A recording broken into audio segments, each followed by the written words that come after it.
Hello friends, तो आ चुके हैं हम लोग अपने प्रेसिडेंट की लेक्चर सीरीज़ में। आज चौथे लेक्चर पे आज फाइनली इसको यहीं विराम दिया जाएगा। अपने प्रेसिडेंट के चल रहे सफ़र को यहीं आज ख़त्म किया जाएगा। कोशिश करिएगा कि इसको धैर्य बना के पूरा लेक्चर देखिएगा। हो सकता है लेक्चर थोड़ा सा लंबा हो जाए, स्पीड बढ़ा लीजिएगा, मगर इसको पूरा सुनिएगा क्योंकि बहुत अच्छे अच्छे पॉइंट यहाँ पे क्लियर होंगे आपके। तो डायरेक्टली मूव करते हैं लेक्चर पे। आज हम लोग क्या क्या देखने वाले हैं। यहाँ पे पूरा चीज़ जो यहाँ पे हम लोग कवर करेंगे वो फंक्शन और इनके पावर को लेके हमने बातें की हैं। यहाँ पे इतने सारे हेड्स के अंदर हम सारी बातों को कवर करेंगे, जैसे इनकी कार्यपालिकी शक्ति हो गई यानी executive power, legislative power, financial power यानी वित्तीय शक्ति, न्यायिक शक्ति, सैन्य शक्ति, आपातकालीन शक्ति, राजनयिक शक्ति। तो ये सब इतने सारे हेड्स हैं, इतनी सारी इनकी पावर्स हैं, इसी में इनके फंक्शंस भी हैं। तो डायरेक्टली मूव करते हैं एक एक करके सारे पॉइंट पे और देखते हैं इनकी पावर क्या है, क्या इसमें ये कर रहे हैं। तो सबसे पहले एग्जीक्यूटिव पावर। एग्जीक्यूटिव पावर यानी कार्यपालिकी शक्ति। क्वेश्चन ये कि कार्यपालिकी शक्ति होती क्या है, तो इसका सीधा सा आंसर ये है कि कार्यपालिकी शक्ति वही है यानी एग्जीक्यूटिव पावर वही है जो लेजिस्लेचर पावर, लेजिस्लेटिव पावर और जुडिशियल पावर से अलग है। मतलब जो पावर लेजिस्लेटिव नहीं है यानी विधायी शक्ति नहीं है, जो न्यायिक शक्ति नहीं है, वही कार्यपालिकी शक्ति है। कह रहा है इसमें तो फंस गए, फंसोगे क्योंकि इसको क्लियरली डिफाइन नहीं किया जाता। इसको मेनली इस पर हम लोग कैसे चलते हैं कि एग्जीक्यूटिव पावर का सीधा सा मतलब ये है कि लेजिस्लेटिव पावर, जो लेजिस्लेटिव कार्य किया गया है, जो लॉ बना है, उसका इम्प्लीमेंटेशन भी यही होता है। मतलब एग्जीक्यूटिव पावर का मतलब कि आप इसके तहत जो फंक्शन आपका होगा वो कार्य क्या होगा, आप जो भी लॉ बने उसका इम्प्लीमेंटेशन, उनको लागू करोगे सही तरीके से, उनका लॉ का पालन करवाओगे लोगों को। दूसरा चीज़, जितने भी डेवलपमेंट के लिए पॉलिसीज़ बनती हैं, जो भी डेवलपमेंट को लेके कोई भी ऑर्डर दिए जा रहे हैं, कुछ भी हो रहा है, तो ये सभी कहीं ना कहीं एग्जीक्यूटिव कार्य के अंडर आ जाता है। तो यहाँ पे एग्जीक्यूटिव शक्ति भी है। तो प्रेसिडेंट के सेंस में जरा देखते हैं कि इनकी एग्जीक्यूटिव शक्ति क्या क्या है। प्रेसिडेंट को आर्टिकल 53 के तहत ही कहा जाता है क्या कि भाई ये तो संपूर्ण कार्यपालिका के प्रधान। संपूर्ण कार्यपालिका का प्रधान क्या मतलब कि सारी संपूर्ण कार्यपालिकी शक्ति किसमें निहित है भाई, प्रेसिडेंट में निहित है। आर्टिकल 53 भी यही बात बोलता है। तो याद रखिएगा इसको थोड़ा, और इसको जरा समझते भी हैं क्या बात बोलना चाह रहा है। कह रहा है देखो भाई, सारी पावर जितनी भी इंडिया की यूनियन के पास है कार्यपालिकी शक्ति, वो सारी किसमें किसमें लाई करती है, किसमें निहित है। तो कह रहा है वो सारी पावर प्रेसिडेंट के पास। इसका मतलब क्या, जितने भी एग्जीक्यूटिव फंक्शन हो रहे हैं यूनियन के, केंद्र के, वो जितने भी एग्जीक्यूटिव कार्य हो रहे हैं वो किसके नाम पे होंगे, प्रेसिडेंट के नाम पे होंगे। ठीक है, बढ़िया। कह रहा है कार्य करेगा कौन, कह रहा है ये बात तो आर्टिकल 53 ही बता दे रहा था। आर्टिकल 53 ही बोला था या तो वो खुद कर लेंगे या तो भाई अपने निचले अधिकारियों से काम करवाएंगे, अपने नीचे सहयोगियों से। अब सहयोगी में कौन इनके सबसे बड़े सहयोगी है, काउंसिल ऑफ मिनिस्टर यानी मंत्री परिषद। मंत्री परिषद इनका सबसे बड़ा सहयोगी। अब यहाँ पे बात उठती थी, इसके पीछे लड़ाई भी है, कभी इसका अलग से लेक्चर लाएंगे और इसको समझा भी जाएगा कि प्रेसिडेंट और काउंसिल ऑफ मिनिस्टर के बीच क्या विवाद रहा। ये विवाद यही है जो 74 बीच में आके लगा गया। क्या लगा गया, कह रहा है कि प्रेसिडेंट काउंसिल ऑफ मिनिस्टर की सलाह पे कार्य करेंगे। ठीक है, प्रेसिडेंट तो सारी कार्यपालिका का हेड है, ये बात क्लियर है आर्टिकल 53 से। आर्टिकल 74 कहता है कि संपूर्ण, ये जो संपूर्ण शक्तियां प्रेसिडेंट के पास है, ये कैसे यूज करेंगे, कह रहा है ये सलाह करेगा काउंसिल ऑफ मिनिस्टर इनको। अच्छा, तो कह रहा है कि जब प्रधान ये है, सारी शक्ति इसके पास है, तो कह रहा है सलाह माने माने चाहे ना माने इनकी, ये भी हो सकता है। और सलाह ना माना तो क्या कर लेंगे, कुछ तो नहीं कर पाएंगे। मगर बाद में फिर यही आता है हम लोग की अपना सिस्टम कि भाई देखो 74 कह दिया कि प्रेसिडेंट बाउंड हैं काउंसिल ऑफ मिनिस्टर यानी मंत्री परिषद की बात मानने के लिए, उनकी सलाह मानने के लिए। कह रहा है इस बात को हम माने क्यों, कह रहा है पहला चीज़ आपको मानना पड़ेगा क्योंकि इंडिया में संसदीय प्रणाली वाली गवर्नमेंट है यानी पार्लियामेंट्री फॉर्म ऑफ गवर्नमेंट है। और पार्लियामेंट्री फॉर्म ऑफ गवर्नमेंट में जो मेन पावर होती है, कहने का मतलब जो वास्तविक शक्तियां होती हैं, वो काउंसिल ऑफ मिनिस्टर के पास होती है यानी मंत्री परिषद के पास होती है। एक चीज़ तो आपको ये मानना पड़ेगा क्योंकि हमने संसदीय प्रणाली को अडॉप्ट किया है ब्रिटेन से। दूसरा चीज़, इस बात में क्लैरिटी हो नहीं रही थी क्योंकि हम ब्रिटेन से लिए हैं इसको, तो इसलिए क्या हम बाउंड हैं कि ब्रिटेन के सिस्टम को हम फॉलो करें। इंडियन कॉन्स्टिट्यूशन तो ये बात कहता नहीं, तो ये लड़ाई बनी रही। सुप्रीम कोर्ट बहुत बार आके बीच में कह रही है उस दौरान, इससे भी काम नहीं चल रहा। तो एक बार फिर हुआ क्या कि क्लियरली संशोधन कर दिया गया, 42वां और 44वां संशोधन। इससे जो है कुछ बातें क्लियर की गई। क्या कि भाई प्रेसिडेंट पूरी तरह बाध्य है मंत्री परिषद की सलाह मानने के लिए। ये बात कौन बोला, 42वां संविधान संशोधन। ये आगे क्लियरली बोल दिया कि प्रेसिडेंट अब बाध्य है पूरी तरह। तो इसका मतलब क्या हुआ, अब तो लॉ बोल दिया, अब तो 42वां संविधान संशोधन बोल दिया। जब संविधान संशोधन बोल देगा कि प्रेसिडेंट बाउंड है तो प्रेसिडेंट अपना दिमाग लगा ही नहीं पाएंगे, कोई दिमाग नहीं लगा पाएगा, क्योंकि हो गया अब ये लॉ, अब ये हो गया रूल। और हमारे यहाँ चलता किसका शासन है? रूल का। तो विधि का शासन यानी रूल ऑफ लॉ है इंडिया में। फिर आता है 44वां संविधान संशोधन। ये क्या है? कह रहा है कि 44वें संविधान संशोधन से बस थोड़ा सा एक पॉइंट कुछ का समझ लीजिए, इनको थोड़ी सी रिलीफ दिया गया, छूट दी गई। कह रहा है वो भी फालतू की है। कह रहा क्या? ये कंसीडर करने के लिए कह सकते हैं काउंसिल ऑफ मिनिस्टर को। जैसे 42 ने बोला कि आप बाध्य हो, कौन बाध्य है? प्रेसिडेंट बाध्य है किससे? काउंसिल ऑफ मिनिस्टर की सलाह से। 44 कह रहा है कि भाई देखिए बाध्य तो हैं, मगर मान लीजिए प्रेसिडेंट को कोई बात नहीं अच्छी लग रही है, वो चाहता है कि एक बार काउंसिल ऑफ मिनिस्टर को बोल दे कि यार इस बात को जरा ध्यान दो। तो कह रहा है कि बोल तो दो, मगर बस एक ही बार बोल सकते हो। इसका मतलब क्या? इनको एक बार पावर दी गई है कि आप इनको बोल सकते हैं कि ये जो सलाह तुम दे रहे हो इस पर थोड़ा पुनर्विचार कर लो, थोड़ा फिर से ये बात हो सकता है थोड़ी और चेंज कर लो तो और बेहतर इसका निष्कर्ष निकलेगा। तो इस सलाह के लिए बस एक बार उनको बोल सकते हैं कंसीडर करने के लिए, काउंसिल ऑफ मिनिस्टर को, मंत्रिपरिषद को। अब मंत्रिपरिषद के ऊपर माने चाहे ना माने, और अगर नहीं मानते हैं वापस वो फिर से वही करते हैं तो बाध्य हैं प्रेसिडेंट। तो ये बात यहाँ आपको क्लियर हुई होगी कि प्रेसिडेंट की कार्यपालिकी शक्ति, आर्टिकल 53 तो बड़ा अच्छा है। 53 सीधा बोलता है कि भाई सारी कार्यपालिकी शक्ति प्रेसिडेंट के हाथ में, मगर चलेगी कैसे? आर्टिकल 74 बता रहा है, काउंसिल ऑफ मिनिस्टर के माध्यम से। ठीक, अगले पॉइंट पे आते हैं कि जितने भी कार्यपालिकी यानी एग्जीक्यूटिव वर्क हो रहे हैं किसके नाम पे हो रहे हैं? प्रेसिडेंट ऑफ इंडिया के नाम पे हो रहे हैं, यानी 77 ये आर्टिकल बोल रहा है। और क्या इनके कार्य हैं? देखोगे जैसे प्राइम मिनिस्टर की नियुक्ति हो रही है, ये कौन कर रहा है? ये कर रहा है प्रेसिडेंट। और मंत्रियों की यानी मिनिस्टर्स की नियुक्ति कौन कर रहा है? इनकी भी नियुक्ति यही प्रेसिडेंट कर रहे हैं। तो देख रहे हो कि प्रेसिडेंट मिनिस्टर्स को भी चुन रहे हैं और पीएम को भी चुन रहे हैं। अब ये अलग चीज़ है कि मिनिस्टर के केस में पीएम जब कहते हैं तो उनकी सलाह पे मिनिस्टर को चुनते हैं, वो मैटर नहीं करता। अब इसमें आप और भी एक चीज़ देख सकते हैं कि जब क्वेश्चन पूछता है कि मिनिस्टर्स कब तक अपनी पोस्ट को होल्ड करते हैं, कब तक वो अपनी पद पे बने रहेंगे, कब तक अपनी पोस्ट पे बने रहेंगे, तो कह रहा है until the pleasure of president, मतलब जब तक प्रेसिडेंट की इच्छा होगी तब तक बने रहेंगे। मतलब ये भी एक कार्यपालिका की शक्ति है। ये इनका क्या, मिनिस्टर सा क्या है, ये इनका इंडिविजुअल रिस्पॉन्सिबिलिटी को शो कर रहा है प्रेसिडेंट की तरफ, प्रेसिडेंट के प्रति इनकी इंडिविजुअल रिस्पॉन्सिबिलिटी को शो कर रहा है। अब आप रिस्पॉन्सिबल है प्रेसिडेंट के प्रति, इसका मतलब प्रेसिडेंट आपको जब चाहेगा निपटा देगा। वो बात अलग कि पीएम ही यहाँ पे सारा कार्य करेगा। ठीक है, इतनी बात क्लियर होनी चाहिए कि ये नियुक्ति वाला जो पोर्शन हो गया प्रेसिडेंट द्वारा, जैसे प्राइम मिनिस्टर की नियुक्ति, मिनिस्टर की नियुक्ति, अटॉर्नी जनरल, कैग और चीफ इलेक्शन कमिश्नर और अदर कमिश्नर्स जो होते हैं एटसेट्रा, बहुत सारे लोग जिनकी भी नियुक्ति हो रही है, नियुक्ति वाला पोर्शन भी क्या हो जाता है, कहीं ना कहीं ये इसमें आ जाता है एग्जीक्यूटिव पावर ऑफ प्रेसिडेंट में। चलिए अगला आखिरी पॉइंट। वैसे पॉइंट तो बहुत सारे एग्जीक्यूटिव पावर में हम लोग बहुत सारे पॉइंट कवर कर सकते हैं, मगर कहीं तो हमें विराम लगाना पड़ेगा, रोकना पड़ेगा। जैसे अब इसमें क्या इसकी एग्जीक्यूटिव पावर है कि भाई ये क्या कर सकते हैं, पीएम से, अब पीएम बोल लीजिए, काउंसिल ऑफ मिनिस्टर बोल लीजिए, उनसे जो है जानकारी मांग सकते हैं। जरा ये बताओ जो डेवलपमेंट के लिए जो देश में कार्य हो रहा है, जो लेजिस्लेचर को लेके कार्य हो रहा है, मतलब विधायी कार्य हो रहा है, इसमें कितना आगे बढ़ा कार्य, ये क्या चल रहा है, इस बिल पे क्या बातें चल रही। तो मतलब किसी भी पॉइंट पे अगर प्रेसिडेंट को कोई जानकारी लेनी है तो प्राइम मिनिस्टर डायरेक्टली मांग सकता है, और प्राइम मिनिस्टर बाउंड है उनको देने के लिए जानकारी।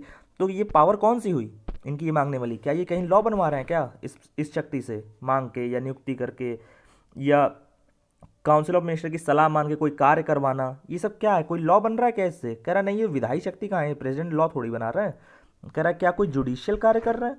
नहीं, जुडिशियल कार्य भी नहीं कर रहे, कोई फैसला दे नहीं रहे। तो कह रहा तब क्या, जब ये दोनों है नहीं तो इसका मतलब क्या हुआ, वो एग्जीक्यूटिव शक्ति हुई, वो कार्यपालिकी शक्ति हुई। तो कार्यपालिकी शक्ति में लगभग इतनी चीज़ें हैं। एटसेट्रा आगे आप जोड़ लीजिए, क्योंकि एटसेट्रा हमेशा आपका ऑप्शन रहेगा। हर पावर में आपके पास जो एक ऑप्शन बचेगा एटसेट्रा का, कि एटसेट्रा लगा के अपनी बात वहीं पे रोक सकते हैं। तो यहाँ पे इतना रहेगा। तो बढ़ते हैं आगे और देखते हैं दूसरी पावर को इनके। दूसरी पावर फाइनेंशियल पावर। ये क्या है भाई? फाइनेंशियल पावर यानी वित्तीय शक्ति है। वित्तीय शक्ति में कुल मिला के आपको पैसे रुपए का हिसाब जोड़ते रहिए। जहाँ भी पैसे रुपए से जुड़ा मामला हो गया वो समझ जाएगा वित्तीय शक्ति तो उनकी है ही है, तय है। जैसे बजट पेश करवाना किसका काम? प्रेसिडेंट का। मनी बिल का इंट्रोडक्शन, मनी बिल लोकसभा में आएगा, मगर इंट्रोड्यूस कैसे होगा? कह रहा है पहले आपको प्रेसिडेंट की सहमति लेनी पड़ेगी तभी वो इंट्रोड्यूस होगा। तो ये इंट्रोडक्शन, ये मनी बिल किससे जुड़ा है भाई? पैसे रुपया से जुड़ा हुआ है, फाइनेंशियल बिल का हिस्सा होता है कहीं ना कहीं। तो फाइनेंशियल पावर से जुड़ा इनके। और प्रति 5 वर्ष में वित्त आयोग का जो ये गठन करते हैं, ठीक है, ये भी इनकी फाइनेंशियल पावर का हिस्सा हो गया। बजट को पेश करवाना, मनी बिल का इंट्रोडक्शन करवाना, वित्त आयोग का गठन करना और अनुदान की मांग करना।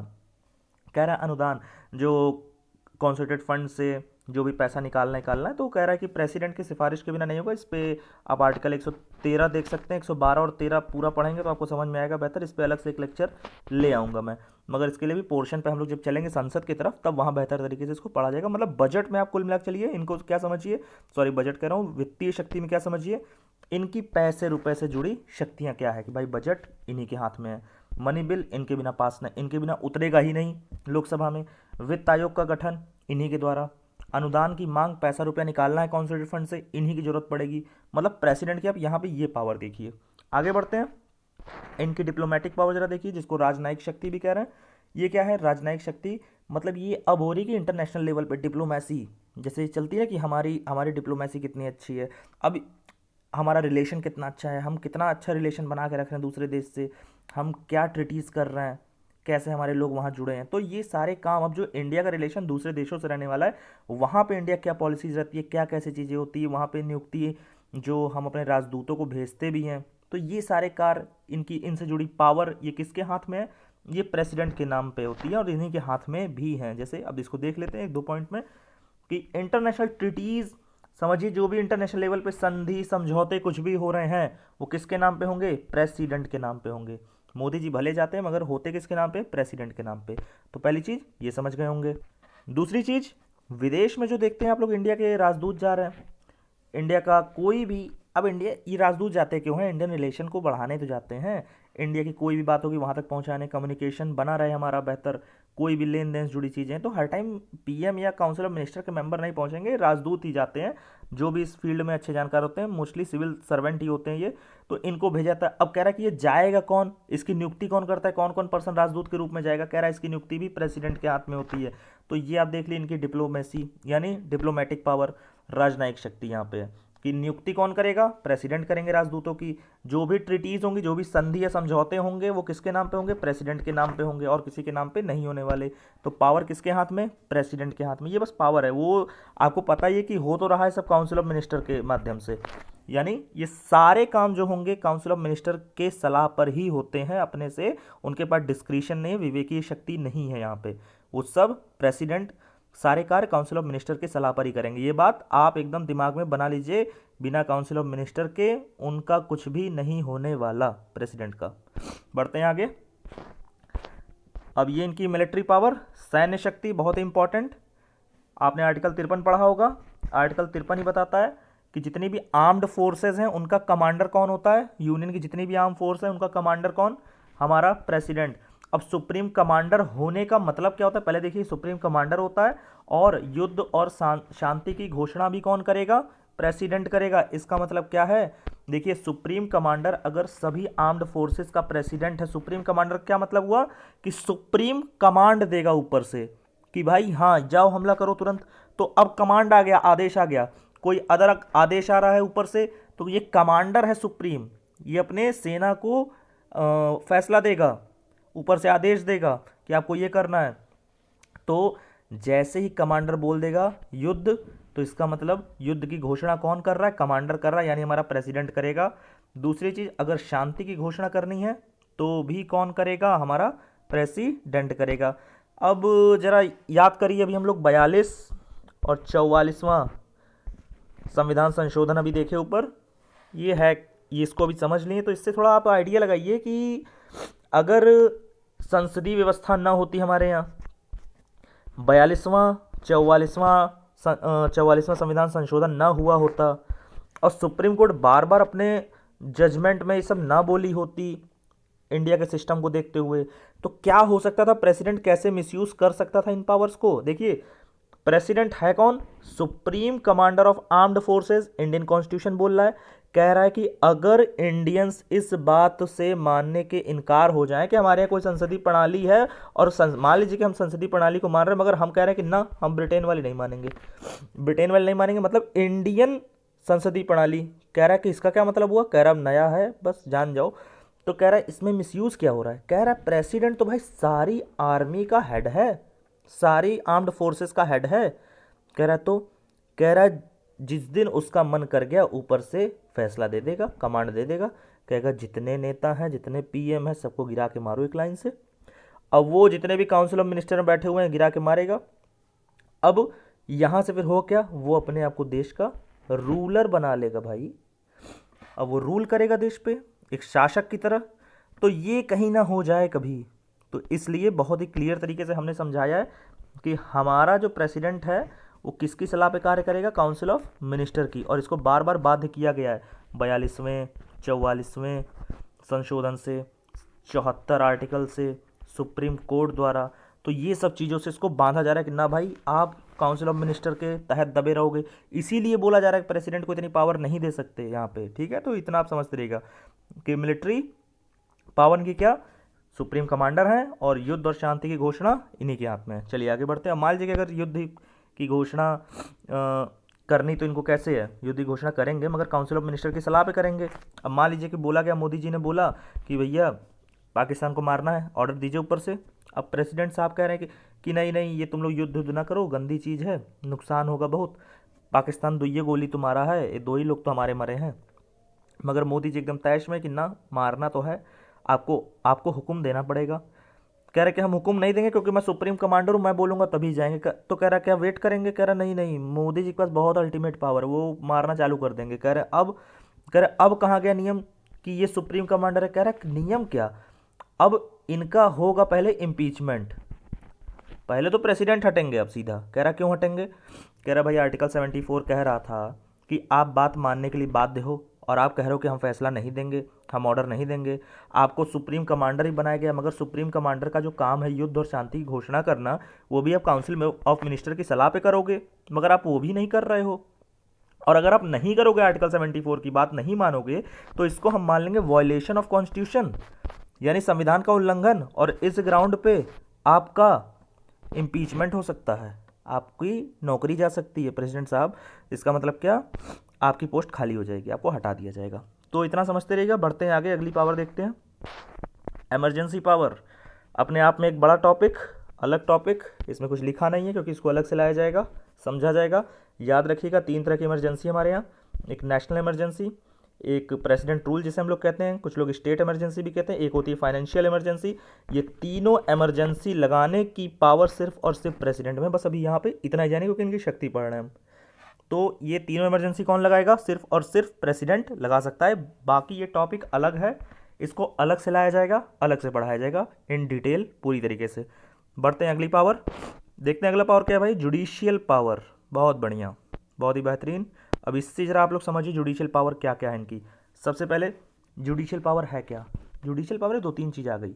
देखिए, आप जैसे ही किसी कार्य में घुसे, आप जुडिशरी की लाइन में घुस गए, अब तो जुडिशरी की लाइन में आप जजेस को कंट्रोल कर रहे हो या उनकी पावर का यूज़ कर रहे हो, कहीं ना कहीं इस दोनों व्यवस्थाओं को हम मान लें कि आप जुडिशियल पावर को प्रभावित कर रहे हो, मतलब ये आपकी जुडिशियल पावर है। तो इसको ज़रा समझते हैं। इसमें हम पहला पॉइंट देख रहे हैं क्या, अपॉइंटमेंट ऑफ जजेस by high court, supreme court के जजेस की नियुक्ति सीधे कौन कर रहा है, प्रेसिडेंट कर रहा है। उनको नियुक्त करने की शक्ति किसके हाथ में है, प्रेसिडेंट के हाथ में है। तो इसका मतलब क्या, पहला चीज़ तो यहीं पे कंट्रोल हो जाएगा कि भाई जो भी जजेस हैं उनकी नियुक्ति किसके हाथ में। वैसे बहुत ये टॉपिक थोड़ा विवादित है कि नियुक्ति करना कैसे जुडिशियल काम हो गया, तो इस पर हम लोग बहुत एकदम लकीर के फ़कीर होकर नहीं पढ़ना है कुछ चीज़ें। आप मान के चलिए अगर आप जुडिशरी को प्रभावित कर रहे हो किसी भी तरह से, तो आपके हम जुडिशरी लाइन में वो मान लेंगे पावर कि आपकी शक्ति है, ठीक है भाई, क्योंकि आपके पास पावर है। कोलिजियम सिस्टम और एनजेएसी का विवाद भी तो यही रहा है, इसको समझा जाएगा बाद में जब हम लोग जुडिशरी पढ़ेंगे, तो वहाँ पे हम लोग समझा जाएगा कोलिजियम सिस्टम और एनजेएसी। वहाँ भी तो यही बात हो रही थी कि प्रभावित कैसे कर सकता है कोई एग्जीक्यूटिव शक्ति कैसे इतनी ज़्यादा हावी हो सकती है।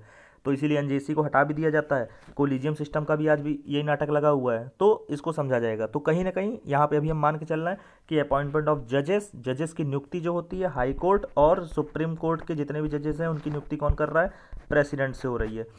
तो पहला पॉइंट तो ये हो गया। दूसरा बहुत ही इंपॉर्टेंट क्या, पार्डनिंग पावर, या जहाँ पे मर्सी पटिशन जाती है मर्सी पटिशन, जिसे हम लोग कहते हैं क्षमा दान की शक्ति राष्ट्रपति की, आर्टिकल नंबर 72। इसको जरा ध्यान रखिएगा, इसको जरा डिटेल में पढ़ते हैं, इतने से काम नहीं चलने वाला, इसको जरा समझते हैं क्या है। देखिए पार्डनिंग पावर क्या है। सबसे पहला आर्टिकल 72 जानते रहिए। आर्टिकल 72 में कुछ इनके पास शक्तियाँ, वो भी टोटल मिला के 4 से 5 पॉइंट है। 5 पॉइंट में इनकी सारी पावर यही क्लियर कर दी गई है। जैसे पहला क्या, पार्डन देने की शक्ति यानी क्षमादान देने की शक्ति। दूसरा ये इनका कम्यूटेशन की शक्ति यानी लघुकरण। तीसरा रेमिशन की शक्ति यानी परिहार, हिंदी में बोल रहे हैं। चौथा आप रिस्पाइट करने का। और पांचवा रिप्राइव। पार्डनिंग पावर, ये पार्डनिंग पावर क्या है भाई, जरा चलिए इसको समझते हैं। पार्डन यानी हम कह लें क्षमादान।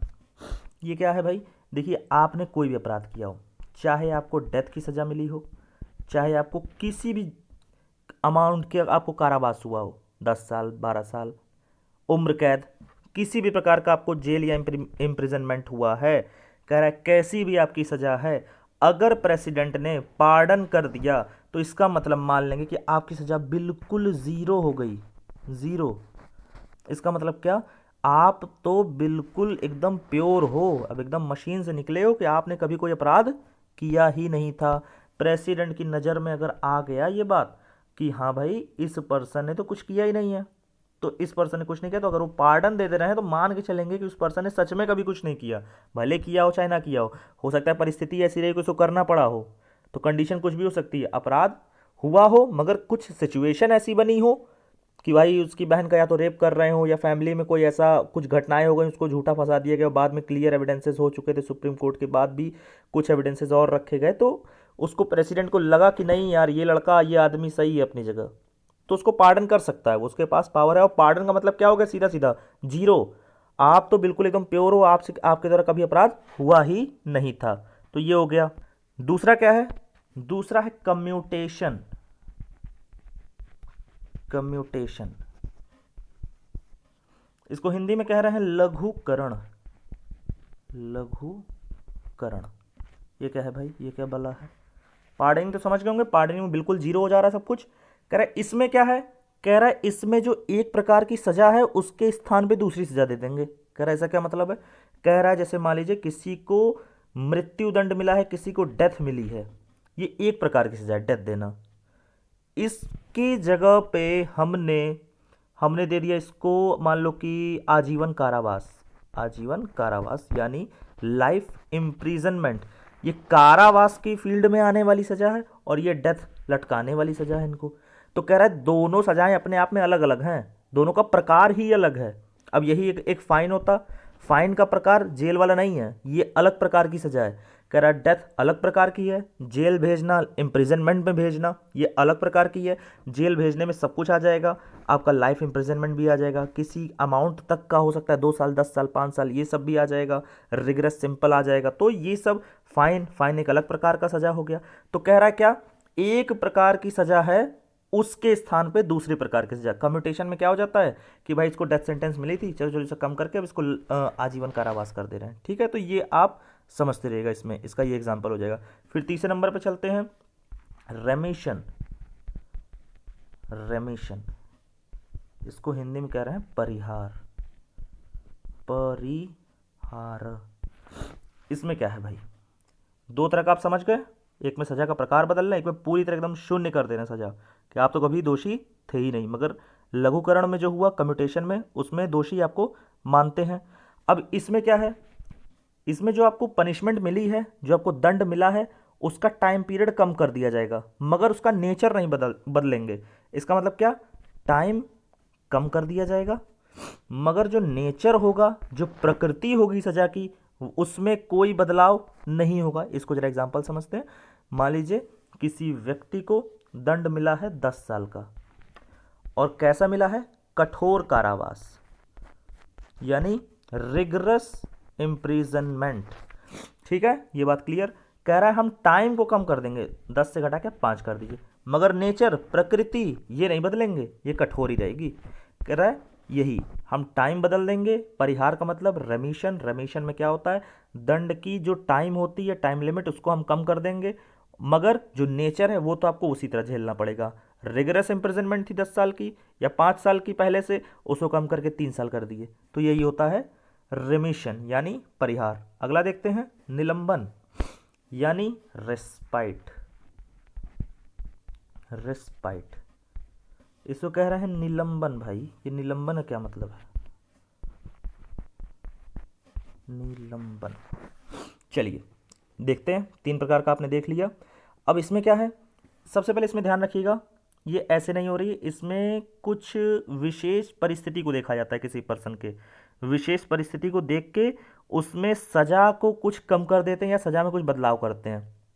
ठीक है, इसमें कुल मिला के सजा में कुछ कटौती हो जाएगी, कुछ थोड़ा सा नेचर में कटौती हो सकती है, कुछ भी हो सकता है, जैसे समझिएगा। मगर इसमें मेन चीज़ क्या है, इसमें विशेष परिस्थिति होनी चाहिए, कुछ तो अलग से दिखना चाहिए, कुछ स्पेशल सर्कमस्टांसेस होने चाहिए। उनको देखते हुए जो निर्धारित सजा है उसके बजाय, जो भी निर्धारित की गई है उसके बजाय थोड़ा सा कम दे देंगे। ठीक है, मतलब यहाँ पे इसको इतनी मिली है, अब इसके नहीं नहीं नहीं, क्योंकि पर्टिकुलर सर्कमस्टांसेस मिलनी इतनी चाहिए थी, हम इतना कर देंगे। ठीक है, अब जरा इसको समझिए। जैसे मान लीजिए किसी केस में कोई अपराधी है, विमेन है, और विमेन क्या है, प्रेग्नेंट है। अगर प्रेग्नेंट लेडी है तो उसको उस तरह सजा नहीं दे सकते जैसे किसी आम आदमी को, तो ये विशेष परिस्थिति है। विशेष परिस्थिति को देख के उसको सजा अलग की जाएगी, उसकी सजा कम कर दी जाएगी। या कोई अपने आप में एकदम लास्ट स्टेज में चल रहा है व्यक्ति, बूढ़ा हो गया है, ठीक है, हेल्दी है मगर बूढ़ा है, वो उस तरह की चीज़ें झेल नहीं सकता, तो उसको थोड़ा सा अलग कर देंगे, या कोई और एटसेट्रा, कुछ भी कंडीशन। तो मगर कंडीशन क्या, लास्ट फाइनली आपको देखना क्या है, विशेष परिस्थिति होनी चाहिए। विशेष परिस्थिति को देख के ही कुछ चेंज होगा। तो ये होता है रिस्पाइट। रिस्पाइट में आप समझ गए होंगे, निलंबन कर देना। लास्ट है रिप्राइव। रिप्राइव यानी विराम। विराम, अब ये विराम क्या है, विराम का मतलब सीधा सा है भाई, विराम लगा दो, सजा का स्थगन कर दो कुछ समय के लिए। कह रखा है मेनली होता है डेथ सेंटेंस में। जैसे होता क्या है यहाँ पे कि ऐसा ना हो कि जैसे नीचे वाली कोर्ट ने सजा दिया तो ऊपर जाते हैं पता चला उसको प्रेसिडेंट तक जाना है, अभी सब कुछ व्यवस्था उसको करने की, प्रेसिडेंट से मैं माफ़ी मांग लूँ या कुछ कर सकता हूँ और मेरे को टाइम मिल सकता है, तो पता चला उसको पहले लटका दें। प्रेसिडेंट तक पहुंचा ही नहीं, प्रेसिडेंट तक उसको बात पहुंचानी थी उससे पहले, क्योंकि कोर्ट में सब कुछ हो चुका था, कहा इसको लटका दो। तो कह रहा नहीं, ये नहीं होगा कि आप पहले लटका दोगे। उस कंडीशन में प्रेसिडेंट तुरंत इमीडिएट एक्शन लेके वहां पे रोक सकता है कि नहीं, भले कोर्ट अभी उसकी प्रोविजर बची है ना, कह रहा अभी एक स्टेज बचा है, जब तक वो फाइनली क्लियर नहीं हो जाता तो प्रेसिडेंट चाहे तो इसको रोक सकता है। कह रहा कि नहीं, अभी लटका मत देना उसको, अभी जेल में मत भेज देना। रिप्राइव का मतलब ये है, स्थगन कर देना, कि अभी रुक जाओ, कुछ टाइम पीरियड स्थगित करो, अभी सजा नहीं दी जाएगी, सजा का स्थगन हो जाएगा। कह रहा कब दी जाएगी, 2 महीना बाद देंगे, जब मेरे पास से घूम के वापस जाएगा चीज़, मैं सुनवाई कर लूँगा, तब तुम वापस भेज दूंगा, तब तुम उसको लटकाना चाहे जो करना, वो डिपेंड करेगा मेरे फैसले पे। जेल भेजना है, नहीं अभी रुक जाओ, अभी जेल नहीं जाएगा वो, अभी पहले ये वाला प्रोसीजर हो जाने दो, इसके बाद ही उसको भेजना। वो किसी भी कंडीशन पे चुन सकता है। जनरली हम लोग डेथ सेंटेंस के केस में देखते हैं, तो यहाँ पे विराम लगा देना यानी स्थगित कर देना सजा को। तो ये पॉइंट रहेंगे यहाँ पे इतने सारे। अब इसी में जरा 2-3 पॉइंट और देख लो कि क्या है ये इनकी जो न्यायिक शक्ति है। कह रहा भाई देखो, ये जितनी भी इनकी न्यायिक शक्ति है, न्यायिक शक्ति मतलब क्षमादान वाली शक्ति, इतनी आप पढ़ रहे हो, कह रहा है कैसी, कह रहा है इनके खुद की विवेक की शक्ति है, इनकी विवेकाधीन शक्ति है। इसका मतलब इनकी डिस्क्रिशनरी पावर है, ये देंगे तो ठीक, नहीं देना चाहें तो ठीक। मतलब कुल मिला के अपने पास बुलवाएंगे, अगर इनके पास जाता है मामला, सुनते हैं, देखते हैं, अगर इनको लग रहा है तो ठीक, नहीं लग रहा है तो ठीक, कोई दिक्कत नहीं। कितने दिन में देना है फैसला, ऐसा कुछ क्लियर नहीं है कितने दिन में देना है। तो यही भी विवाद का एक जड़ बना हुआ है कि प्रेसिडेंट कभी कितना भी लंबा समय लगा देते हैं, तो इससे होता क्या है कि आदमी परेशान हो जाता है। जो भी जेल में बैठा हुआ है उसको जल्दी जस्टिस मिल सकता है तो बेचारा परेशान है। जल्दी लटकाना है तो भाई जल्दी लटका के हटाओ, अगर उसको क्षमादान देना है तो हटाओ, उसको जेल में रख के पीसो मत बीच में। तो ये सब चीज़ें कह रहा है, ये जो अपनी डिस्क्रिशनरी पावर, अपनी विवेकाधीन शक्ति है, इसका इस्तेमाल कैसे करेंगे। कह रहा है काउंसिल ऑफ मिनिस्टर बैठा है ना बीच में, इसके बिना तो आप कुछ नहीं करोगे। यही बोलेगा अरे इसको क्षमा दे, तो बहुत अच्छा आदमी है, तो ये क्षमा दे देंगे। अब इसमें क्या है, प्रेसिडेंट बाउंड नहीं है, कोर्ट ने क्या बोला है, पहले चीज़ तो ये जान लो, कोर्ट में क्या हुआ कैसे हुआ कोई बाउंड नहीं, इनके पास डॉक्यूमेंट्स सब भले पहुंच जाते हैं मगर कोर्ट का मत देखते हैं, सब कुछ समझते हैं, सारी चीज़ समझें, कोर्ट ने क्या बोला है, कैसे बोला है, इस पर्सन ने क्या ओपिनियन था, इसने क्या अपने पक्ष में बात रखी, सब देख ताक के समझेंगे वो। मगर कोर्ट के बातों के तहत ये बाउंड नहीं है, ये अपना अलग फैसला दे सकते हैं, कोर्ट की बात के अकॉर्डिंग ही हमेशा ही नहीं चलेंगे वहाँ पे, ठीक है। और दूसरी चीज़ याद रखिएगा, जो अब सुनवाई होगी, क्षमादान दिया जाएगा, क्षमादान वाली जो शक्ति है, अब जिस व्यक्ति का प्रेसिडेंट मामला सुन रहे होंगे, इसके ऊपर अपना कंसीडर कर रहे होंगे, मैटर को समझ रहे होंगे, तो उसमें क्या है कि मौखिक सुनवाई नहीं होगी कि बुला के उस पर्सन को ले आओ सामने सुनवाई हो, कि उसको जरा आप अपना पक्ष रख दो, उसको किनारे रखेंगे एकदम, भैया तुम किनारे हो, तुमसे तो पूछना नहीं कुछ, हमारे पास आ गई फाइल, हम देखेंगे, तुमको जो कहना उसी एक पत्र में अपने लिख के चिट्ठी के रूप में जब तुम भेज रहे हो स्टार्टिंग पॉइंट में अपने, वहीं पे सब बता दो हमें क्या करना है। मगर हम तुम्हारी बात नहीं सुनने जा रहे हैं, इतना समय नहीं है कि प्रेसिडेंट बैठ के सबको बुलाए के, तो तुमको क्षमा ही करने के विचार में नहीं रहता है, वो क्षमा करने के लिए तुम्हारा जो लेटर है उसको एक्सेप्ट कर रहा है, यही बहुत बड़ी चीज़ है। तो एक चीज़ ये पावर दी क्यों गई? पावर देने का बस एक पर्पज़ है, बाय चांस हमारी जुडिशरी से कभी कोई हो सकता है ऊंच नीच हो जाए, वैसे होगी नहीं, हम मान के चलेंगे जुडिशरी सर्वोपरि, जुडिशरी से गलती नहीं होगी, ये हम मान के चलेंगे। और फाइनल कोर्ट कौन है? फाइनल कोर्ट सुप्रीम कोर्ट है, सुप्रीम कोर्ट तो हम बिल्कुल नहीं मान चलेंगे गलती हो गई। इसका मतलब ये नहीं होता कि प्रेसिडेंट ने किसी को क्षमा कर दी तो सुप्रीम कोर्ट से गलती हुई ना, ये गलती नहीं है, ये उनका अपना अलग तर्क था, उन्होंने अलग तरीके से समझा था। प्रेसिडेंट का अलग तर्क होता है, प्रेसिडेंट अलग तरीके से समझते हैं, इनका ये मकसद नहीं होता कि सुप्रीम कोर्ट को गलत साबित कर दें ना, दोनों की अलग अलग शक्तियां हैं, है जुडिशियल, मगर दोनों का देने का तरीका अलग है। सुप्रीम कोर्ट अपने अलग तरीके से कार्रवाई करता है, प्रेसिडेंट अलग तरीके से कार्रवाई करते हैं, तो दोनों में कोई ऐसा मतभेद नहीं है कि मैं बेहतर, ऐसा कुछ नहीं। बोथ आर कोऑपरेटिव, मतलब दोनों बॉडीज क्या हैं, कोऑपरेटिव तरीके से कार्य करती हैं, ये बात आप बिल्कुल ध्यान में रखिए, कोई किसी गिराने के पक्ष में नहीं है। तो इतनी बात हो गई, अब बढ़ते हैं आगे, आगे की पावर इनकी देखते हैं। और ये जुडिशियल पावर हो गई, judicial power finally complete, article number 72। अब आते हैं इनकी विधायी शक्ति, बहुत ही इंपॉर्टेंट, बहुत ही बढ़िया पावर, इसको जरा समझते हैं। अब इसमें इनके पास क्या क्या पावर है विधायी शक्ति में? सम्मन करना, प्रोरोग करना मतलब प्रोरोगेशन, सत्रावसान की शक्ति, अपॉइंटमेंट 12 मेंबर, बिल को साइन करना, वीटो, ऑर्डिनेंस। ये नीचे की जो दो पावर हैं बड़ी खतरनाक, इसको समझना बहुत जरूरी है, ऊपर की तो एकदम अभी तुरंत हवाबाजी में उड़ा दी जाएगी हम लोग के द्वारा। देखिए सम्मन क्या है?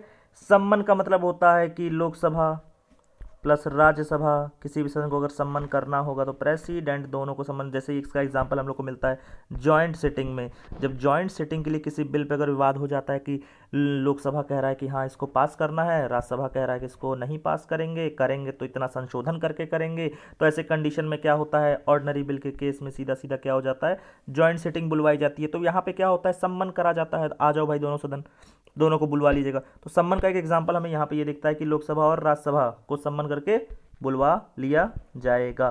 तो सम्मन करने की शक्ति किसके पास? प्रेसिडेंट के पास। दूसरा प्रोरोग, सत्रावसान। सत्रावसान क्या है भाई? सत्र होते हैं ना, बजट सेशन, मानसून सेशन और विंटर सेशन। कह रहा सत्र को ही उड़ा देना। अच्छा, कह रहा सत्र को ही आप उड़ा दीजिए भाई। कह रहा ये कैसे होता है? कह रहा ऐसे होता है, जरा समझिए थोड़ा, ये सत्रावसान होता क्या है। सबसे पहले 3 ठो पहले गोला बनाइए आप अपनी कॉपी में और समझिए, मतलब मैं बना रहा हूँ, आपको बनाना हो बनाइए, समझाने के लिए है। देखिए इस पूरे बड़े वाले गोले को आप समझिए, ये पूरा समझिए कि लोकसभा का पूरा सेशन है, पूरा 5 साल का टाइम पीरियड की बात हो रही है लोकसभा। अगर सबसे अंदर वाले हिस्सा क्या है, जो डेली की मीटिंग हो रही है, सबसे अंदर वाले के हिस्से को हम लोग कह सकते हैं कि एडजर्नमेंट साइन डाई होता है, एक वर्ड एडजर्नमेंट यानी स्थगन। इसका क्या मतलब है? कह रहा है एडजर्नमेंट का मतलब ये होता है कि जैसे अगर डेली मीटिंग चल रही है, अब डेली मीटिंग में आप देखते होंगे, सुने होंगे कि विपक्ष बवाल काट दिया, या पक्ष या जो भी सत्ता दल भी हो सकता है, कभी कभी बवाल काट दे, ये मैटर नहीं करता। विपक्ष ने कार्यवाही होने नहीं दी, इतना हल्ला किया कि आज ये कार्यवाही नहीं हो सकती, तो आज की कार्यवाही को समाप्त करना है, यानी उसको कहेंगे एडजर्नमेंट साइन डाई। फिर 1-2 दिन, मतलब छोटा अंतराल का अगर टाइम पीरियड आपको खत्म करना है तो ये हो जाएगा एडजर्नमेंट। आज मीटिंग नहीं हुई, 4 घंटे के लिए स्थगन कर दिया, 1 दिन के लिए स्थगन कर दिया, 2 दिन के लिए स्थगन कर दिया, छोटा स्थगन है, छोटे दिन की मीटिंग्स जो कार्यवाही चल रही है उसको रोक देना, ठीक है।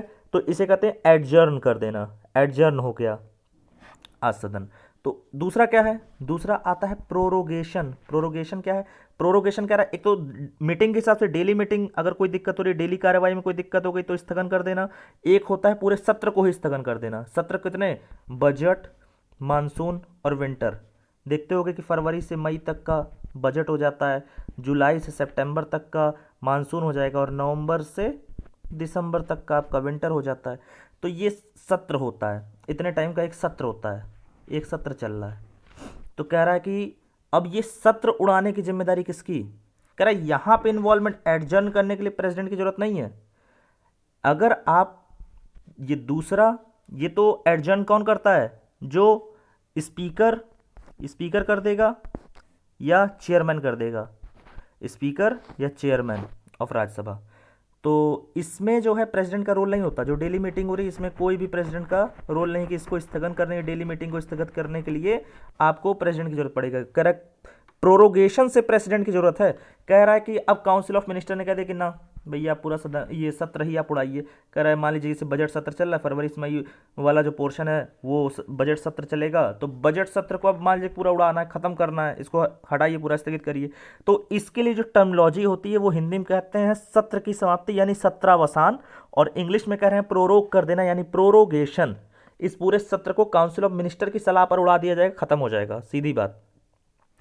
अब इसी की तरह होता है कि मान लीजिए पूरे लोकसभा को ही भंग करना है, पूरी लोकसभा समाप्त करनी है, तो इसे कहते हैं डिसोल्यूशन यानी हिंदी में कहेंगे भंग कर देना, यानी लोकसभा को भंग कर देना। तो ये भी कौन करता है? ये भी प्रेसिडेंट करते हैं। तो इसको देख लीजिए। तो प्रोरोगेशन आप समझ गए होंगे, सत्रावसान, सत्र को उड़ा देना। डिसोल्यूशन किसके हाथ में है? डिसोल्यूशन भंग करना ये भी इन्हीं के हाथ में, यहाँ पॉइंट लिखा नहीं मगर समझते रहिएगा। डिसोल्यूशन अगर लोकसभा को भंग करना होगा तो कौन करेगा? प्रेसिडेंट। ये भी इनकी लेजिस्लेटिव पावर में आ गया। बनाना और बिगाड़ना दोनों इन्हीं के हाथ में हो गया। अब एक तरह से देखिए तो बनाना जनता द्वारा है, मगर फाइनली रोल तो इनका भी कहीं ना कहीं आ ही जाता है। अपॉइंटमेंट की बात हो रही है। 12 मेंबर राज्यसभा कौन अपॉइंट कर रहा है? प्रेसिडेंट। तो ये भी हो गए। Bill pay sign. अब चलिए जरा यहाँ से आइए, यहाँ पे कि भाई देखिए सबसे मेन काम लेजिस्लेटिव पावर क्या होता है? लॉ बनाना। कह रहा है लॉ कौन बनाता है? लोकसभा और राज्यसभा मिलकर बनाता है, ठीक है। कह रहा है जब दोनों सदन से पास होगा तो साइन कौन करेगा?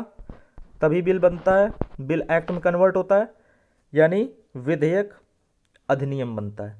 साइन कौन करता है? प्रेसिडेंट। बिना इनके साइन के काम नहीं होगा। इसको क्या समझते हैं? इन तीनों पॉइंट को एक साथ समझते हैं और बढ़िया से देखते हैं चीज़ों को। चलिए इसको जरा समझते हैं कि लोकसभा प्लस राज्यसभा और प्रेसिडेंट, ये तीनों क्या होते हैं? पार्लियामेंट के अंग हैं, पार्लियामेंट की मेन बॉडीज, मेन अंग हैं कि बिना लोकसभा, राज्यसभा और प्रेसिडेंट के लॉ नहीं बन सकता। ठीक, बढ़िया समझ गए। अब इसमें क्या है? इसका मतलब क्या? लोकसभा से पास हुआ, राज्यसभा में गया मान लीजिए, फिर वहाँ पे प्रेसिडेंट, मतलब ये प्रेसिडेंट की साइन के बिना तो लॉ बनेगा ही नहीं। तो दूसरी बात ये क्लियर हो गई कि भाई साइन कौन करेगा? सिर्फ और सिर्फ प्रेसिडेंट। इनके बिना बिल नहीं बन सकता। तो यहाँ पे आपका साइन वाला पोर्शन क्लियर है। अगला पॉइंट क्या था? वीटो। इनके पास कुछ वीटो की शक्ति होती है। ये वीटो होता क्या है यार? पहले इसको जरा समझ लो। वीटो का सीधा सा मतलब ये है कि भले लोकसभा, राज्यसभा के सभी सदस्य मेजॉरिटी दे दिए हैं कि ये तो बिल जो है एक्ट बनना चाहिए, मगर वीटो की शक्ति कहती है कि चाहे जितने मन करे उतना चिल्ला लो, मेरे पास अकेले की वीटो पावर है, मैं बदल के रख दूंगा तुम्हारा फैसला। ये मतलब समझे कि आप चाहे 100 लोग, 200 लोग, 500 लोग, 1000 लोग, जो भी हो आपकी संख्या, आप लोग चिल्ला लो, मगर प्रेसिडेंट अकेला काफ़ी है। मतलब 100 सोनार की, 1 लोहार की। और यही लोहार वाली जो बात होती है, यही होती है वीटो शक्ति। वीटो शक्ति का मतलब कितना चिल्ला लो, 100 लोग आ जाओ, बहुमत दिखा दो, जो रोना हो रोना पीट लो, मगर मेरा तो मेरे पास है वीटो शक्ति। जहाँ मैं लगा दिया सारा तुम्हारा गुंडाई खत्म, सारा तुम्हारा पावर खत्म, धरा का धरा रह जाएगा। तो ये होती वीटो शक्ति। एक कास्टिंग वोट भी होता है।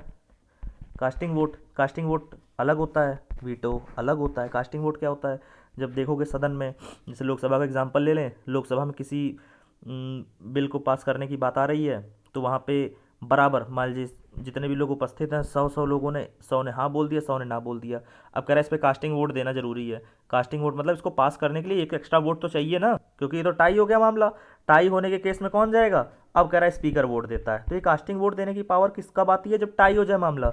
जब टाई नहीं हो रहा है, ये 100 लोग भी पास कर दिए हैं, सब कुछ हो गया है, मगर अकेला वीटो शक्ति इसको एकदम खत्म कर देगा, कह देगा कुछ नहीं हो मेरे आगे तुम। मैं कास्टिंग वास्टिंग वोट को तो कुछ समझता नहीं हूँ। जब तुम 500 लोग भी भेजोगे बना के तो मेरे सामने कुछ औकात नहीं है उसकी, तो कास्टिंग वोट कहाँ छोटा मोटा चीज़। तो कास्टिंग वोट का क्या मतलब है सीधा सा, कि इतने सारे लोग हैं, जब टाई हो जाता है मामला तो स्पीकर महामहिम उठ के आते हैं, फिर वो वोट देते हैं फाइनल कि हाँ बोलना है कि ना बोलना है। तो वीटो शक्ति भी जरा समझते हैं। वीटो शक्ति भी कई तरह की होती हैं प्रेसिडेंट केस में, तो इसको देखते हैं क्या है भाई ये। एक एब्सोल्यूट नाम का वीटो होता है, एब्सोल्यूट वीटो। एक होता है सस्पेंसिव वीटो, एक होता है पॉकेट वीटो। सस्पेंसिव वीटो कह रहे हैं निलंबनकारी वीटो, एब्सोल्यूट वीटो कह रहे हैं आत्यंतिक वीटो, और पॉकेट वीटो को जेबी वीटो या पॉकेट वीटो ही बोल रहे यार, जेबी वीटो या पॉकेट वीटो। देवनागरी में पॉकेट भी लिख सकते हो, कोई दिक्कत नहीं है। तो ये 3 तरह के प्रेसिडेंट, इंडियन प्रेसिडेंट के पास वीटोज हैं। ये 3 तरह के वीटो का इस्तेमाल करता है। समझते हैं बहुत तेजी में कि ये हैं क्या। एक होता है क्वालिफाइड वीटो, इसको भी जरा समझ लेंगे ये क्या चीज़ है। तो सबसे पहले चलिए जरा उठाते हैं किसको, एब्सोल्यूट वीटो को उठा लीजिए। एब्सोल्यूट वीटो क्या करें, आत्यंतिक, आत्यंतिक। अब हिंदी में मैं नहीं लिखूंगा, आप लोग समझते रहिए। आत्यंतिक कॉपी पेन लिए रहिए, लिख लिया करिए खुद से। अब वैसे ही मैं रात में, इतनी रात में बैठ के वीडियो बना रहा हूँ, ज़्यादा काम मेरे ऊपर मत डालिए। थोड़ा बहुत काम, थोड़ी बहुत मेहनत आप भी करिए। कॉपी पेन लेके बैठिए, जो पॉइंट लग रहा है लिखने लायक लिखिए, वरना आराम से सुनिए, कोई दिक्कत नहीं है। तो एब्सोल्यूट वीटो क्या है, आत्यंतिक वीटो। एब्सोल्यूट वीटो का मतलब क्या होता है, जरा इसको भी समझते हैं। देखिए होगा क्या कि कोई बिल प्रेसिडेंट के पास आया, तो प्रेसिडेंट का काम क्या है, उस पर साइन कर देना। बिल्कुल, हाँ साइन कर देना। या तो इसका साइन करने का मतलब क्या हुआ, या तो वो हाँ बोल दे या तो वो ना बोल दे। कह रहा है जो ना बोलने वाला पोर्शन है यही होता है एब्सोल्यूट वीटो। अब इसमें कुछ गणित है, इसको जरा समझिए। एब्सोल्यूट वीटो क्या मतलब है, एब्सोल्यूट वीटो का सीधा मतलब है कि मैंने ना बोल दिया भाई, मैं नहीं करूँगा साइन, मैं इस बिल को परमिशन नहीं ग्रांट करूँगा। सीधी सी बात ये हो गई। कह रहा है ये क्या है भाई, ये क्या नौटंकी है। अभी तो कर दे काउंसिल ऑफ मिनिस्टर, सब कुछ गवर्नमेंट पॉलिसीज, ये सब इतनी नाटक है, गवर्नमेंट बनाएगी सारी पॉलिसी, तो ये कहाँ से बीच में कूद रहे हैं, कह रहे हैं कि एब्सोल्यूट वीटो नहीं। तो जरा एक और चीज़ समझिए इस पर, ये अधूरा पॉइंट है एब्सोल्यूट वीटो पे। एब्सोल्यूट वीटो कह रहा है कि भाई 2 तरह के बिल होते हैं, अब जरा समझिए। एक होता है प्राइवेट बिल और एक होता है पब्लिक बिल। कह रहा है ये क्या है, कह रहा है प्राइवेट बिल वो बिल होता है जो सिर्फ कोई भी सांसद लाता है, कोई भी सांसद ले आएंगे उठा के, कोई भी मेंबर ऑफ पार्लियामेंट उठा के ले आएगा किसी भी बिल को, तो उसे कहते हैं हम लोग प्राइवेट बिल। और पब्लिक बिल कह रहा है ये सिर्फ मिनिस्टर्स द्वारा लाया जाता है, यानी मंत्रियों द्वारा। कह रहा है ठीक है, दिक्कत क्या है, कह रहा दिक्कत कुछ नहीं है, एब्सोल्यूट वीटो सिर्फ और सिर्फ प्राइवेट बिल पे ही लागू होता है, पब्लिक बिल पे आप नहीं लगा सकते। क्लियर, मतलब प्रेसिडेंट के पास एब्सोल्यूट वीटो है, मगर कब लगा सकते हैं, जब कोई आम सांसद उठा के ले आएगा उसको वोट, जो मिनिस्टर नहीं है।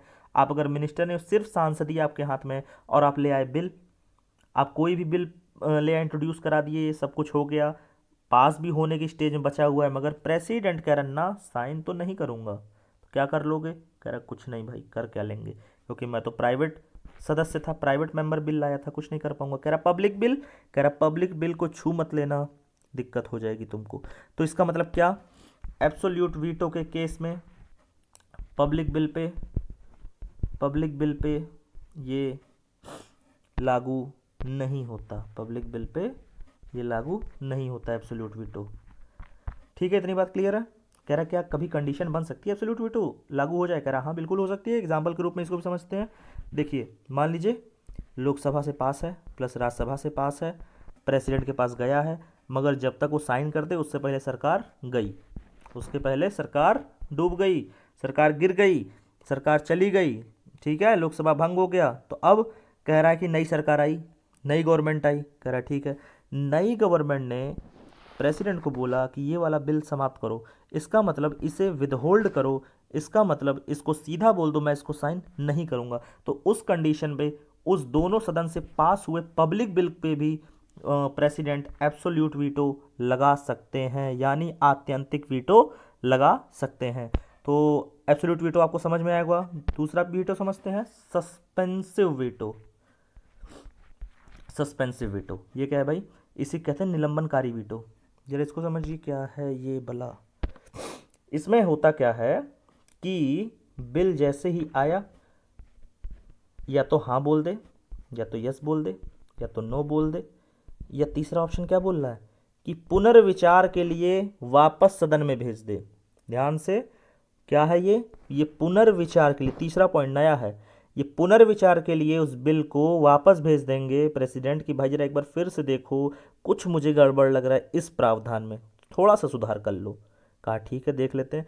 जैसे ही वापस भेजे, यही होता है कि उन्होंने अपने वीटो का यूज़ किया, तुरंत साइन नहीं किया, पावर अपनी दिखा दी कि मेरे पास तो है सस्पेंसिव वीटो की शक्ति, मैंने आपको पुनर्विचार के लिए भेजा है, एक बार ज़रा सा विचार करिए।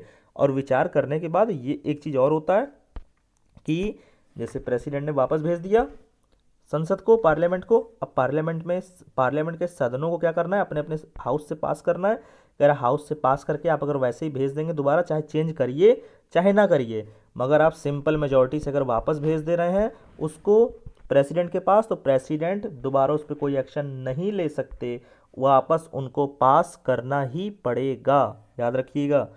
तो यानी वीटो के केस में, सस्पेंसिव वीटो केस में ये संसद को वापस पुनर्विचार के लिए भेज सकते हैं। एक बार जरा उस पर विचार करिए फिर से, और अगर पुनर्विचार कर लिया, उसको उस प्रावधान को बदलें चाहे ना बदले, संसद के पास पावर है, वो चाहे बदल के भेजे चाहे बिना बदले उस प्रावधान को, प्रेसिडेंट बाउंड होंगे अगर दूसरी बार वापस उसी तरह उस बिल को अगर उनके पास भेज देगा तो वो साइन उनको करना पड़ेगा।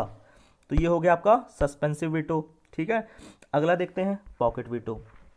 पॉकेट वीटो क्या है भाई नाटक, पॉकेट वीटो में यार तीन चीज़ है, ना तो वो यस बोल रहे हैं, ना तो वो नो बोल रहे हैं, और ना तो वो पुनर्विचार के लिए संसद को भेज रहे हैं। तो कह रहे दिक्कत, कह रहे दिमाग का है खेलना इतना, कह रहा खेल इसलिए रहे हैं, सस्पेंसिव जो एब्सोल्यूट वीटो था उस पर तो ये कुछ कर ना पाते, क्योंकि अगर पब्लिक बिल आता, मंत्रियों द्वारा अगर बिल आता, मोदी जी कोनो बिल लाते तो उस पर तो कुछ कर ना पाते।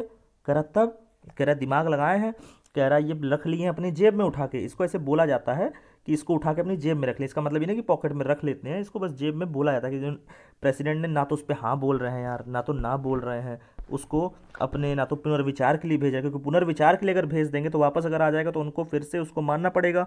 नो बोलने का ऑप्शन उनके पास है नहीं, अगर वो यूज़ करते हैं एब्सोल्यूट वीटो, तो एब्सोल्यूट वीटो तो वो गलती से भी ना करेंगे, यस बोल दिए तो काम है खत्म। कह रहा तीनों चीज़ आप कुछ नहीं कर रहे हो, ना हाँ ना ना ना पुनर्विचार, चुपचाप लेके बैठे हो। कह रहा कितने दिन के लिए, कह रहा कितने भी दिन के लिए, आपको जितना मन कर जाए, उसी कोई टाइम लिमिट नहीं बताया गया, आप कितने भी इनफाइनाइट टाइम पीरियड तक अपनी जेब में रख के घूम सकते हो वीटो। तो ये होती है प्रेसिडेंट की पॉकेट वीटो की शक्ति। एक होता है क्वालिफाइड वीटो, ये क्या है ये इंडिया में यूज़ नहीं होता, ये यूएसए में यूज़ हो रहा है। कह रहा है क्या है ये नाटक, कह रहा है कि प्रेसिडेंट पुनर्विचार के लिए किसी बिल को वापस भेज सकते हैं, कहाँ पे, अपनी पार्लियामेंट में, पार्लियामेंट में जैसे जाएगा तो एक कंडीशन यहाँ पे हो जाती है, जैसे ही पुनर्विचार के लिए पार्लियामेंट में गया, संसद में गया है, तो वहाँ के सदनों को दोबारा से भेजना अगर है बिल को एक्ट के रूप में बनवाने के लिए प्रेसिडेंट के पास, तो कह रहे अब जो है सिंपल मेजोरिटी से ना भेज देना, अब चाहिए जितनी मेजोरिटी तुमने पहले पास किया था उससे हाइयर मेजोरिटी से उसको पास करो और फिर भेजो। कह रहा अगर उससे ज़्यादा हाइयर मेजोरिटी से उसको पास किया दोबारा सदन में और प्रेसिडेंट के पास भेज दिया तो प्रेसिडेंट उस पर साइन करेंगे, ठीक है। तो ये होता है क्वालिफाइड वीटो। तो यहाँ पे वीटो के सेंस में इतनी सारी चीज़ें थी, होप सो आपको वीटो क्लियर हुआ होगा। अब फाइनल पॉइंट जो बचा था क्या, वो था ऑर्डिनेंस। ऑर्डिनेंस की शक्ति, अध्यादेश जारी करने की शक्ति, इसी कह रहे हैं अध्यादेश जारी करना, आर्टिकल 123। बहुत ही मज़ेदार टॉपिक, पूछता रहता है, अक्सर पूछता है, इसमें बहुत सारे पॉइंट होते हैं, ध्यान देके सुनिएगा, मज़ा आ जाएगा, और बहुत इजी है, इसमें कुछ हार्ड नहीं है, देखने में लगता है कि बहुत हार्ड है, एक बार सुनेंगे आराम से प्यार से सुन लीजिए, एकदम ख़त्म हो जाएगा यहीं पे, इससे ज़्यादा इसमें कुछ होना नहीं है। देखिए ऑर्डिनेंस को समझते हैं, अध्यादेश को, ये अध्यादेश जारी करने की शक्ति क्या है पहले ये समझिए। तो इसकी शुरुआत ऐसे करते हैं कि देखिए लॉ बनाने का क्या किसका काम है, लोकसभा राज्यसभा, इन दोनों से पास होगा तभी कोई लॉ बन सकता है। अगर एक भी सदन गायब है तो क्या लॉ बन सकता है? देखिए, राज्यसभा डिसॉल्व तो नहीं हो सकता, मगर लोकसभा तो भंग भी हो सकती है और इनका सत्रावसान भी हो सकता है। राज्यसभा भंग नहीं हो सकती, मगर सत्रावसान हो सकता है, याद रखिएगा। इनका सत्रावसान यानी प्रोरोगेशन हो सकता है राज्यसभा का भी। तो पहले तो ये 2-3 चीज़ जानते रहिए। अभी मैंने जल्दी बताया प्रोरोग कैसे होता है, जब सत्र होते हैं, सत्र को समाप्त कर दिए तो यानी प्रोरोग हो गया, सत्रावसान हो गया। देखिए, लॉ बनाने के लिए हमें क्या चाहिए? लोकसभा और राज्यसभा दोनों की जरूरत है, सीधी बात। ठीक है, क्लियर। जब लोकसभा और राज्यसभा दोनों अपने वर्किंग टाइम पीरियड में होंगे, अपनी कार्यवाही इनकी चल रही होगी, तभी कोई लॉ बनेगा। कह रहा है कंडीशन क्या है?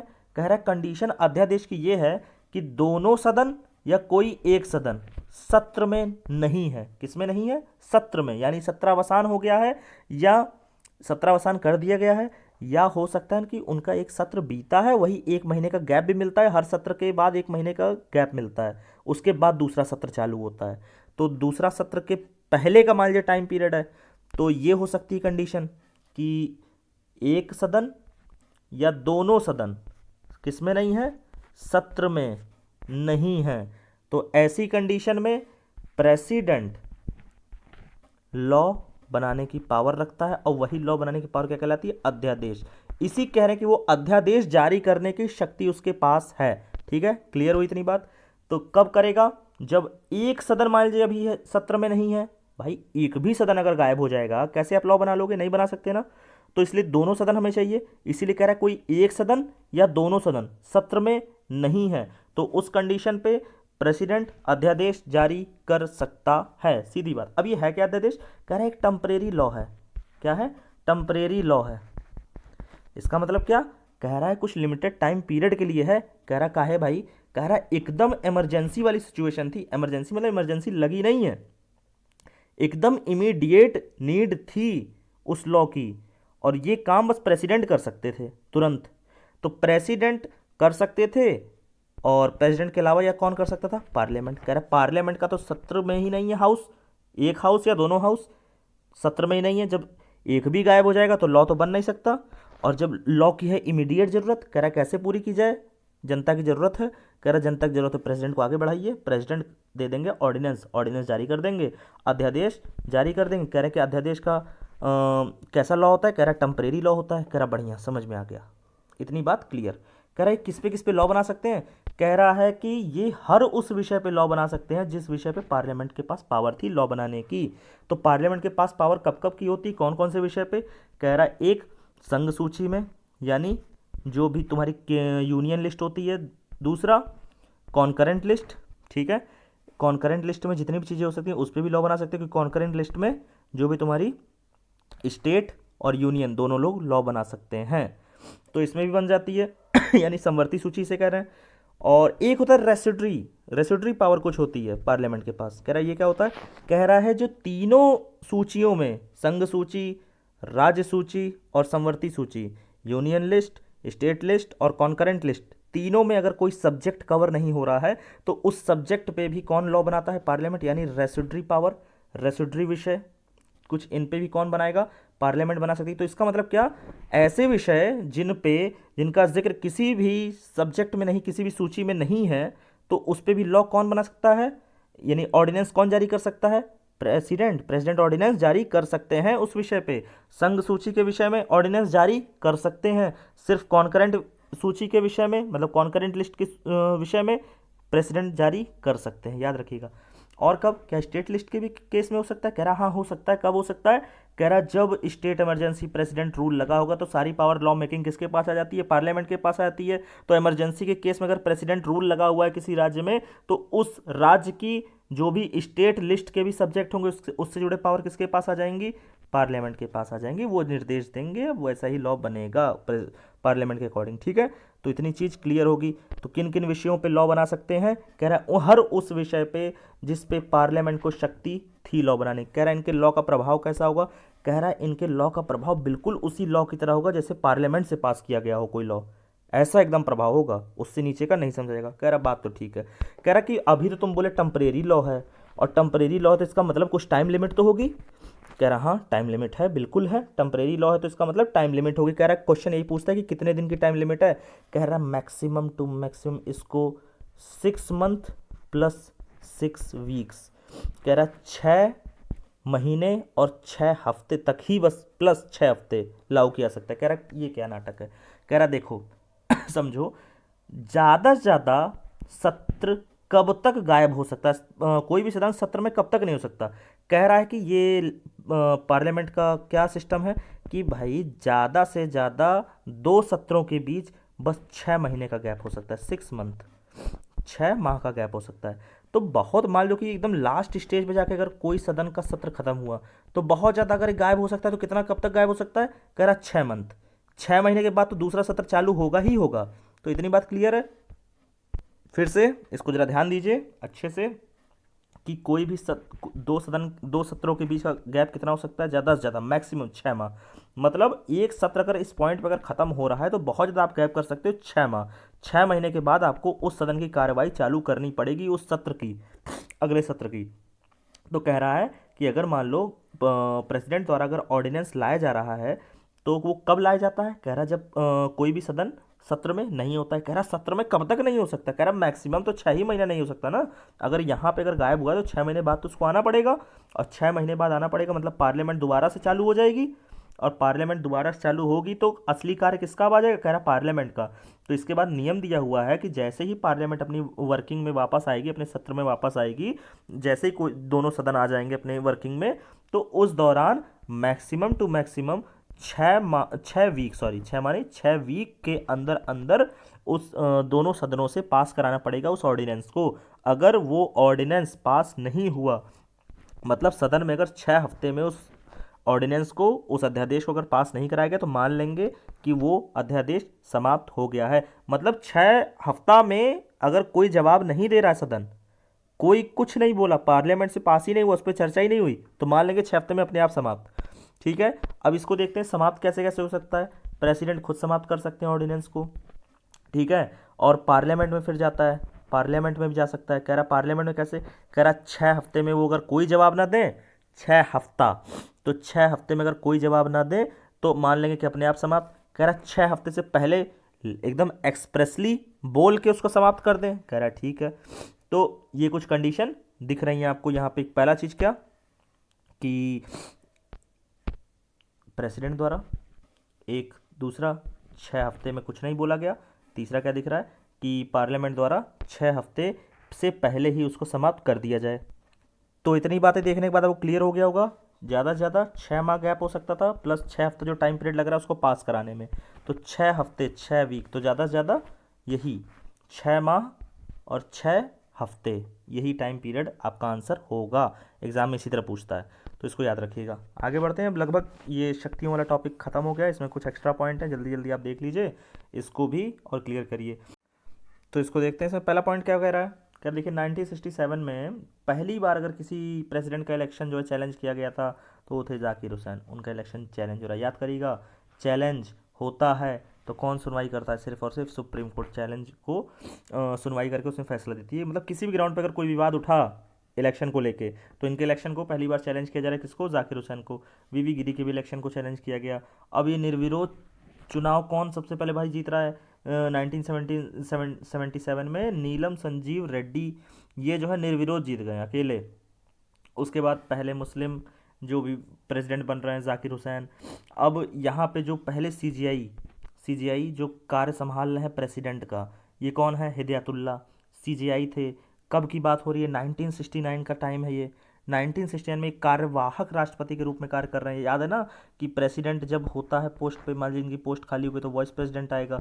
वाइस प्रेसिडेंट भी अगर गायब है तो कौन आएगा, फिर सीजेआई संभालते हैं। तो उस रूप में कौन कार्य किया पहली बार, कार्यवाहक राष्ट्रपति के रूप में हिदायतुल्ला कर रहे हैं। तो यहाँ पे इतने पॉइंट आपको क्लियर हुए होंगे। अब जो राष्ट्रपति आवास है उसको हम लोग राष्ट्रपति भवन भी कहते हैं, ये भी आपको पता होगा। अब इसमें कभी कभी एक दो पॉइंट और एक्स्ट्रा पूछ लेता है, जैसे किसकी कार्यकाल के दौरान मृत्यु हुई थी, तो जाकिर हुसैन की मृत्यु हो गई थी, याद रखिएगा। फ़खरुद्दीन अहमद की भी मृत्यु हो गई थी, प्रेसिडेंट के रूप में कार्य कर रहे थे, तो उस दौरान इनकी मृत्यु हो गई थी, कार्यकाल के दौरान ही। तो ये सारे पॉइंट आपको याद रहने चाहिए। उसके बाद कुछ और पॉइंट हो सकते हैं। वीवी गिरी जो थे उनको कार्यवाहक राष्ट्रपति का पद भी दिया गया था। मतलब क्या, वो वाइस प्रेसिडेंट थे, वाइस प्रेसिडेंट के बाद उन्होंने राष्ट्रपति का कार्यवाहक प्रेसिडेंट के रूप में उन्होंने कार्य संभाला। उस दौरान कुछ पूछ लेता है कि कौन थे जो कार्यवाहक प्रेसिडेंट थे, उन्होंने त्यागपत्र देकर राष्ट्रपति के पद के लिए चुनाव लड़ा था। तो वीवी गिरी थे। उन्होंने कार्यवाहक राष्ट्रपति के पद से इस्तीफा दिया, त्यागपत्र दिया, उसके बाद वो अलग से इलेक्शन में खड़े हुए।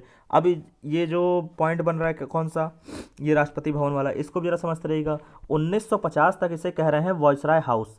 1950 तक जो आज का राष्ट्रपति भवन है इसे कह रहे हैं वॉइसरॉय हाउस। अब इसका डिजाइन पूछता है, डिजाइन किसने दिया, एडविन लुटियंस द्वारा तैयार किया गया था। तो ये कुछ पॉइंट है, इसको ध्यान रखिएगा। फाइनल जो आखिरी पॉइंट आ रहा है एडविन लुटियन का नाम जरूर ध्यान रखिएगा। फाइनली पॉइंट आर्टिकल 361, यहाँ पे क्या है, कुछ इनको बड़ी छूट दे दी गई। काहे की छूट, कह रहा है कोई भी इनको अरेस्ट नहीं कर सकता। कह रहा है जब तक ये अपने कार्यकाल बने रहेंगे नो अरेस्ट नहीं होंगे, कोई भी इन पे गिरफ्तारी नहीं होगी, मतलब अरेस्ट का मतलब गिरफ्तारी, और कोई भी कार्यवाही, कोई भी क्रिमिनल कार्यवाही नहीं होगी, कोई भी आपराधिक कार्यवाही नहीं होगी। इसका मतलब क्या कि प्रेसिडेंट अपने कार्यकाल के दौरान कोई भी मर्डर कर दे, कुछ भी कर दे, तो उन पर कार्यवाही नहीं होगी। क्या ऐसा लगता है आपको? नहीं, बिल्कुल। अगर आपको ऐसा लग रहा है बिल्कुल बेवकूफ़ है, क्योंकि अगर उन्होंने कोई ऐसा कार्य किया तो सबसे पहले उनका इम्पीचमेंट हो जाएगा। उनको मान लीजिए कि उन्होंने संविधान का उल्लंघन किया, और संविधान का उल्लंघन डिफाइन कहीं नहीं है, ये काउंसिल ऑफ मिनिस्टर तय करेगी। जब इतना बड़ा अपराध कर देंगे वो, कुछ तो बचेंगे भला वो पोस्ट पे, पूरी जनता देख रही है। इतना प्रेशर बन जाए गवर्नमेंट के ऊपर कि वॉयलेशन ऑफ कॉन्स्टिट्यूशन के ग्राउंड पे मान लिया जाएगा वॉयलेशन ऑफ कॉन्स्टिट्यूशन उन्होंने किया है, किसी के फंडामेंटल राइट का हनन किया है। फंडामेंटल राइट का हनन आप कर ही नहीं सकते। और प्रेसिडेंट के पोस्ट पर अगर बने रहोगे, तो प्रेसिडेंट के पोस्ट पर अगर बैठे रहोगे तो आपके ऊपर तो आपराधिक कार्यवाही कर ही नहीं सकते। ये तो भैया नियम कह रहा है आर्टिकल 361। तो करें क्या, कर आप इनके ऊपर कार्यवाही करनी तो इनको पहले पोस्ट से हटाओ। पोस्ट से कैसे हटा सकते हैं? इम्पीचमेंट के माध्यम, तुरंत इम्पीचमेंट पार्लियामेंट में आएगा, इनको हटाया जाएगा, और हटाने के बाद इनकी अरेस्ट होगी और इनके ऊपर कार्रवाई चलेगी। मैटर आ रहा है सिविल कार्रवाई, क्या सिविल कार्रवाई चल सकती है? कह रहा हाँ चल सकती है जनरली, मगर आपको 2 महीने का 2 मंथ का नोटिस दे देना भाई, तब आगे कार्रवाई होगी। बिना 2 मंथ के नोटिस के आगे कुछ भी कार्रवाई नहीं होने वाली। तो इतना रहेगा आज के टॉपिक में। होप्सो आपको बहुत सारी बातें जानने को मिली होंगी। बहुत सारे टॉपिक बच रहे हैं, उसको आगे कवर किया जाएगा, अलग अलग लेक्चर्स में ले आया जाएगा स्पेशली, और इन डेप्थ उस पर स्टडी की जाएगी। तो आज के लेक्चर में इतनी बातें रखते हैं। तो thank you for watching the video.